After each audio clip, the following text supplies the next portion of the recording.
10:11 p.m. Eastern Standard Time on this Saturday, November 12th, 2022. I'm XRP Future Millionaire, and I reside in the great state of Michigan. So I want to do a quick update here. I just got back to my house. I was at my nephew's and my brother's birthday party, but I had to go out to St. Clair County, which is over an hour away, so a little bit of a travel there and back. Drove with my brother, so glad to be home. It snowed a little bit here today. Got our first trace of snow today where it actually added up just a tiny bit. Not much. But I wanted to update everybody on XRP, so please, please, please, I implore you to hit that like button. The major thing going on, and I am on my phone, but it's the only way you're going to get an update right now. My son's still up, and Julie needed to lay down because her foot's all swollen, so I wanted to do the best I could here with an update. So right now, we fell out of the bull flag, as you can see.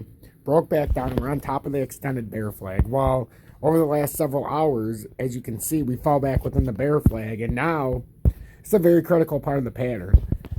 We're either going to pass back through here and get back above the 36.93, which I say the 37 cents because it makes more sense. If it breaks past there and continues up, well, then we can make a move back up towards the 38.38 area. Otherwise, if we get rejected here, this is very critical for XRP. If XRP gets rejected here at the 37 cents, that would give you the ability to come back down to almost 33.5 cents, 33.67. That's why I want to do an update here, but it could very well break through here now because it's Saturday night. And if we're going to break up, it's going to have to do it in the relatively short term because, I mean, it's a thinly traded weekend. You can see, like, it's trying to start a small little reversal here. It's just the volume. We haven't been getting a ton of volume, so what I would look for is an overshoot here. See what it does around the 3715 area. See if it actually gets rejected here, and if we do, this could actually be a nice little drop here once again. So we started the day closer to 38 cents. Now we're down below 37, but since the flip of the clock at 7 o'clock, we've had a move of plus 1.06%, or we're up to 36.718. So we're up 0.0380. So not a huge move today, but that's what I'm looking at for XRP. For XLM, we're strictly stuck in the zone. We got rejected by 9.9, and now it's just like XRP. If we get rejected here in the immediate short term, this is where you could have a nice little drop come in. This could be a problem here. If we were to break down just a little bit farther, this could actually be a problem, but, you know, you never know. If we don't get rejected and we pull up, our next immediate move would be 9.9, but if we do get rejected in the immediate short term, and like 30-minute XLM's on top of the 20-day, and that could be a jank W formed here. We don't know. But let's say it continues to move up. Your next real major area would be 9.43, but if it does break down, we already know if it breaks up, it's going to 9.9, and then we'll deal with it there. If it breaks down, it's going to 8.37.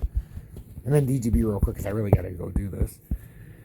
DGB, as you can see as well, is falling outside of this little ascending triangle.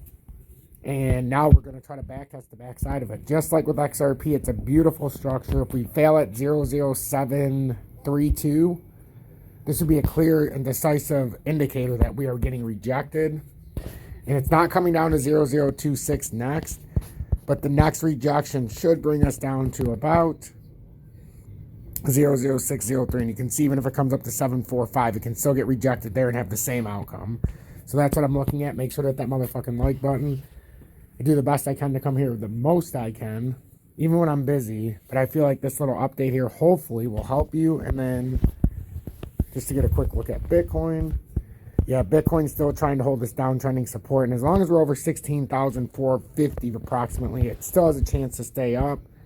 But we also have to break above these close levels here. 17,600 is the closest resistance level that we really need to break over to have something going here. But we don't want to lose this support if you want it to break up. But right now, it looks like we have a tiny bit of mojo. Just a tiny bit. So for Bitcoin, see how we fare at 17,484 if it were to break up there. But there's no guarantee we're going to break all the way up there. So let's look at a shorter time frame.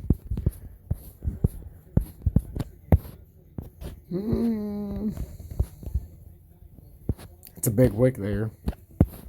We'll see what happens here, but if we do get across here, we definitely could be coming up to the 17,400, but it's very bearish looking out here tonight. But if we're going to have something happen, it has to happen in the relatively short term, and why not happen now?